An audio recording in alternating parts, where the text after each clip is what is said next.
Député de Québec. Merci, Monsieur le Président. Monsieur le Président, au mois de mai dernier, le 30 mai dernier, j'ai demandé au gouvernement pourquoi les conservateurs ont-ils si peu de respect pour le droit à la vie privée des Canadiens, un droit fondamental, un respect immuable, un droit non négociable. Selon des documents que nous avons obtenus, nous savons qu'il y a à peu près 3 000 atteintes à la vie privée et aux renseignements personnels des Canadiens faites par l'Agence du revenu du Canada en moins d'1 an. Cela signifie qu'il y en a eu plus à l'Agence du revenu du Canada cette année que dans tous les ministères réunis depuis 2006, depuis l'arrivée au pouvoir des conservateurs. C'est pas rien, ça, Monsieur le Président. Or, les modifications que les conservateurs proposent permettraient aux employés de l'Agence du revenu du Canada de transmettre à la police les renseignements personnels des contribuables, et ce, sans mandat, sans l'autorisation d'aucun mandat. C'est à croire qu'ils veulent récompenser l'Agence du revenu pour sa mauvaise gestion des renseignements personnels, tels qu'on l'a vu dernièrement dans certains scandales. Les atteintes à la sécurité des données de l'Agence du revenu du Canada, la collecte systématique de renseignements personnels aux aéroports et l'adoption de lois ouvrant l'accès à des informations privées sans besoin de mandat alimentent le sentiment que le gouvernement ne respecte pas le droit à la vie privée et qu'il ouvre aussi la porte à des abus par des réformes législatives mal conçues.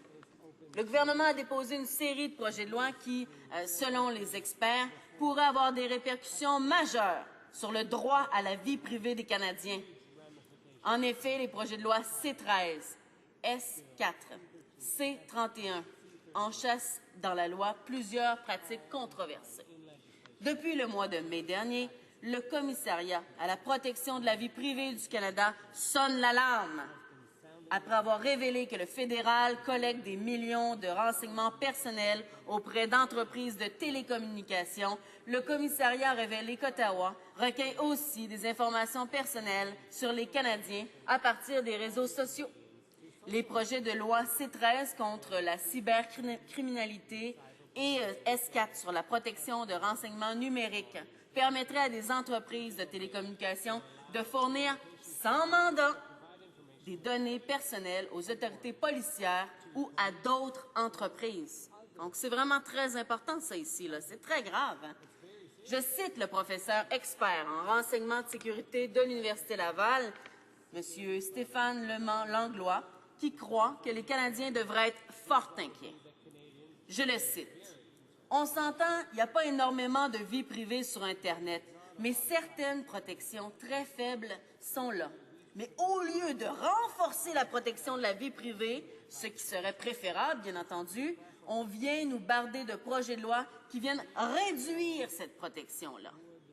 Sous les conservateurs, c'est ça qui se passe. On réduit ces protections-là, en fait, on réduit aussi ce respect du droit à la vie privée des Canadiens. Et c'est là où le bas blesse, Monsieur le Président, parce que c'est pas rien. C'est vraiment, comme je le dis à plusieurs reprises, une intrusion dans la vie privée des gens.